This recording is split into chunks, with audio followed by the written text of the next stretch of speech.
Retour sur les campagnes publicitaires de 2023 qui ont été vachement cool à voir.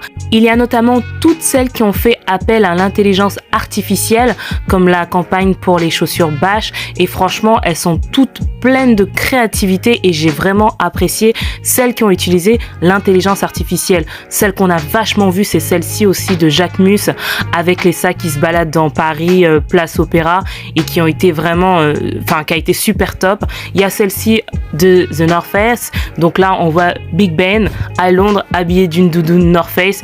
Et au niveau de la créativité, quand ils utilisent l'intelligence artificielle, c'est vraiment bien. Celle-ci qui a été aussi pas mal, c'est celle de Gucci qui mettait en avant le couple qui n'est plus Kendall Jenner et Bad Bunny. Moi, j'ai beaucoup plus apprécié le shooting que vous allez voir et qui était plutôt cool, que ce soit au niveau des looks, même les modèles présentés, les sacs qui sont super beaux. On continue avec la marque Bottega Veneta qui a fait un choix vraiment très intéressant. Ils ont décidé de prendre les images de paparazzi de Kendall Jenner pour leur collection printemps-été 2024 et les ont utilisées en fait tout simplement comme si c'était une nouvelle campagne publicitaire alors qu'on pensait que c'était des photos de paparazzade et qu'on appréciait le nouveau look de Kendall. En 100% look Bottega Veneta. Et il n'y a pas que le mannequin qui a été choisi pour cette campagne, il y a également le rappeur A$AP Rocky. Et il a déclaré, je le cite, « Moi-même et les esprits créatifs de Bottega Veneta avons pensé qu'il serait génial de combler cet écart et d'utiliser mon style de vie quotidien de photos prises par des photographes candides pendant que je fais mon truc quotidien. » Plutôt bien pensé. Paris Hilton qui pose pour la paire de potes la plus controversée de 2023.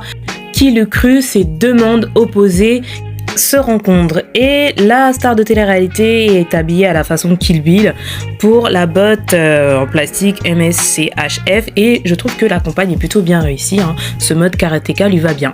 J'ai apprécié le retour de Rihanna chez Puma.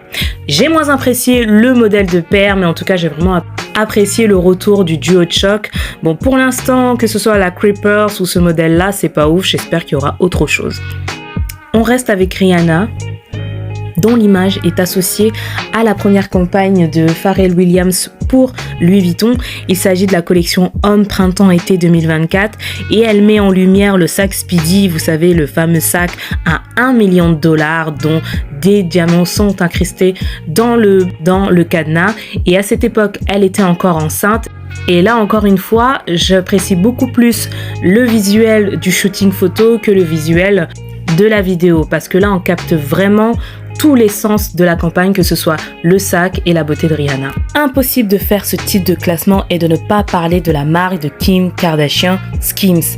Elle fait preuve d'originalité à chaque campagne publicitaire, comme avec ce sous-vêtement, ce soutien-gorge qui laisse apparaître le téton.